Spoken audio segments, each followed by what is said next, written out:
As around it a higher elevation. Elevation is a major principle.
Last week we covered the gas go back to the moon.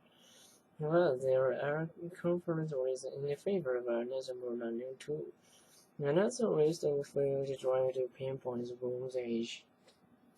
We could do this theory by studying an enormous impact crater known on the South Pole Aitken Basin. And it's located in the moon's south polar region. But since it's on the first side of the moon, it can only be seen from space. Here is an image of we'll call the SP basin. This color-coded image of the SP basin Jordan is actually obviously this image is from the mid-90s, from the American spacecraft called Clementine. Unlike earlier moon lunar mission, Clementine didn't orbit only around the moon's equator. It's read and narrate to send web data to create this type of work map for the the gray and white layer towards the bottom layer the cells for the purple and the rows in the middle correspond to row elevation. S3 facing cell. The orange is generated around it at higher elevations. Elevation measures are measuring 2,000 kilometers in diameter.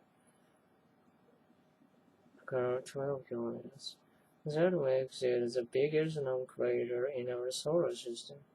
And it may well be geologist, planetary researchers allow studying deep craters and the geology efforts that created them, how they redistributed a piece of the face of the crust. And in this case, we essentially wanted to know if any of the mountains are beneath the crust, what exposed by the impact. Now here I agree that some experts are convinced that the liquid is the excavation penetrates the moon's mantle. And we need to find out because much more than the crust, the mantle contains information of the planet's or moon's total composition. And that's key to understand the planet formation. Diane? The only observation that is to study rock directly well from radio survey data. We know that the basin contains lots of smaller craters. So it must be very old, about 4 billion years, give or take a few hundred million years, but that's not very precise.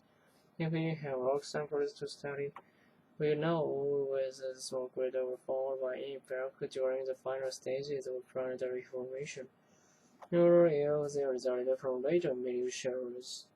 But if we know around how those devices ended, I'm not sure that's enough to go to the moon again.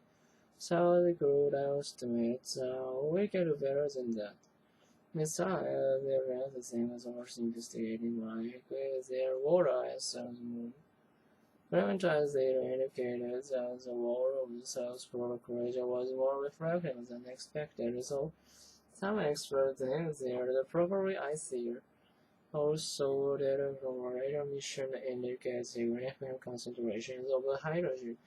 And if I inference water has a meter underground at most poles, well, how to get there? Underground rivers, so we think meteors that crash into the moon or tears of passing comets may have introduced water molecules.